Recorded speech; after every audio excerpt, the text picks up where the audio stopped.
Assalamualaikum warahmatullahi wabarakatuh.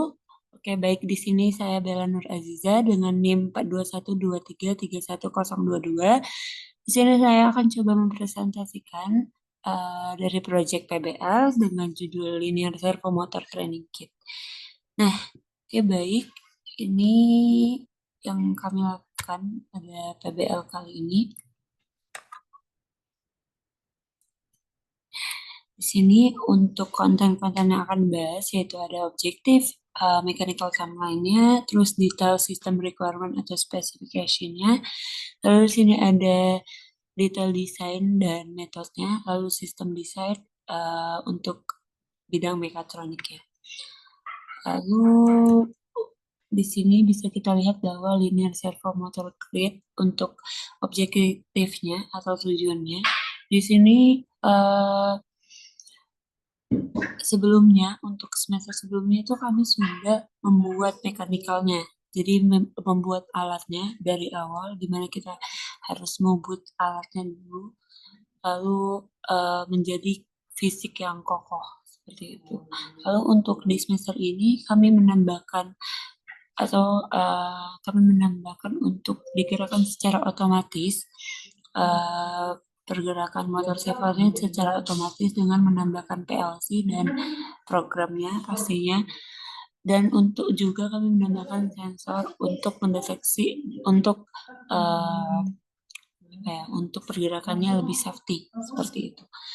Jadi bisa dilihat di sini bahwa pergerakan untuk motor servo sendiri itu yaitu ada pergerakan maju dan pergerakan mundur. Lalu ada di mana pada saat kita memprogram itu ada pergerakan di yang titik tertentu seperti itu, misalnya kita di tengah atau di home seperti itu, atau dengan jarak tertentu, misalnya dengan jarak 10 cm atau jarak 5 cm dan sebagainya gitu. Oke, coba dilihat di sini bisa kita lihat pergerakannya, ini pergerakan forward atau maju, kondisi maju seperti itu, lalu ini kondisi mundurnya, mundur arah sebaliknya. Di bagian putih ini itu ada plate-nya, lalu yang oranye ini adalah rollernya, itu gearnya, lalu yang hitam ini yang pasti ini motornya. Oke, lanjut. Oke, di sini untuk mechanical timeline-nya. Di sini kami mulai dengan desain mekanikal, jadi setiap itemnya kita desain terlebih dahulu, lalu setelah itu pembentukan dan pemotongan materialnya, lalu lanjut untuk ini mengerjakan sisa pemotongan material dan perakitannya, lalu integrasi motor servo dan linear gate-nya atau fabrikasinya kita rakit satu persatu. Lanjut di sini ada untuk testingnya, pengetesan apakah motor servonya bisa berjalan dengan baik, apakah mulus atau tidak, seperti itu. Lanjut untuk terakhir itu report dan dokumentasinya. Lanjut di sini untuk sistem requirement atau spesifikasinya, di mana untuk PBL kali ini, di mana kita merakit dengan menambahkan limit switch atau sensor untuk safety. Lanjut di sini kita untuk penambahan PLC yang kami gunakan yaitu PLC Schneider. Oke, lanjut di sini untuk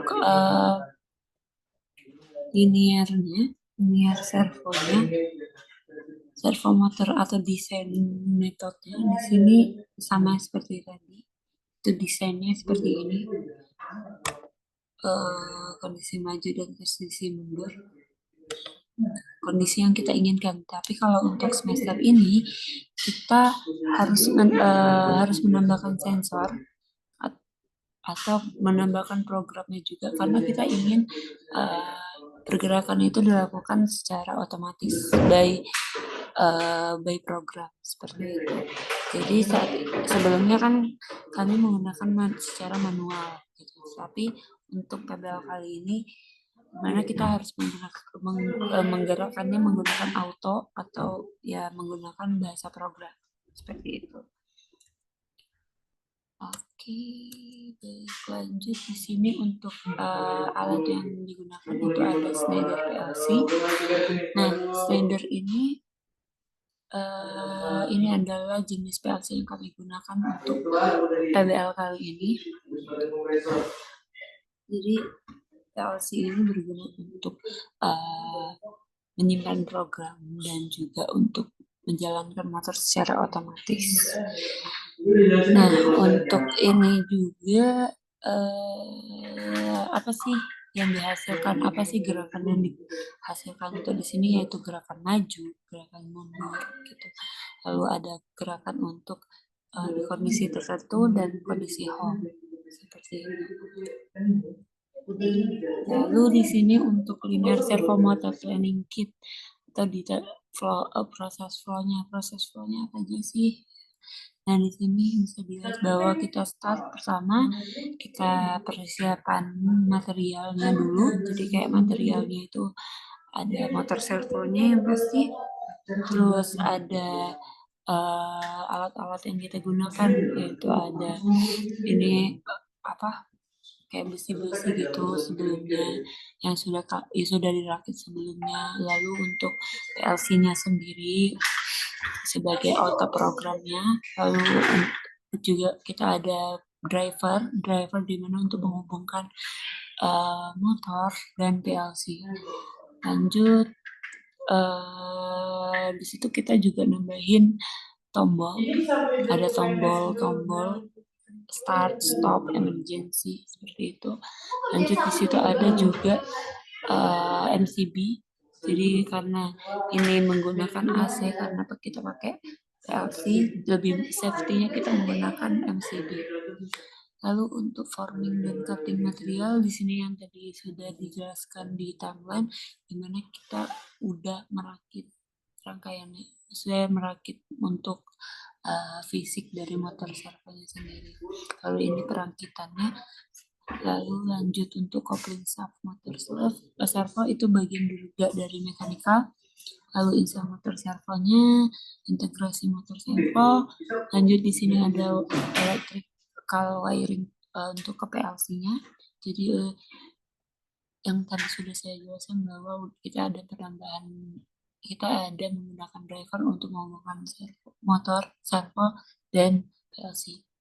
Lanjut di sini ada program PLC-nya. Lalu untuk pengetasan motor servo menggunakan PLC, lalu evaluasi. Lanjut di sini ada kontrol tekniknya. Kontrol teknik itu menggunakan open loop, closed loop kontrol, terus juga untuk sebagai PID kontrol.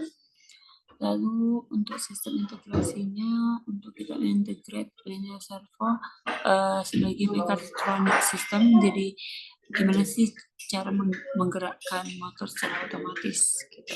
Lalu untuk servo motor programnya, nah ini otak dari gimana cara kita membuat secara otomatisnya itu. Lalu kayak komponennya itu rotor, sensor, dan control unit. Lalu untuk sensornya ini sebagai safety seperti itu. Dan bisa juga untuk jadi sensor untuk bisa mendeteksi jaraknya. Lalu ini penambahan sedikit untuk desain elektrikal. Jadi di sini bisa dilihat bahwa ada motor servo, lalu ada driver, lalu ada PLC. Di sini untuk bagian sisi kiri itu ada wiringnya, lalu di sini wiring sambungin ke motor, sedangkan yang sebelah kanan ini ada kabel power untuk motor, dan satunya lagi itu untuk kabel yang menghubungkan ke PLC. Lalu di sini juga untuk power PLC kita hubungkan ke sumber, dan di sini ada juga nanti menambahkan MCB untuk safety. Oke, mungkin cukup sekian dari saya. presentasi dari saya. Maaf jika ada salah-salah kata. Wassalamualaikum warahmatullahi wabarakatuh.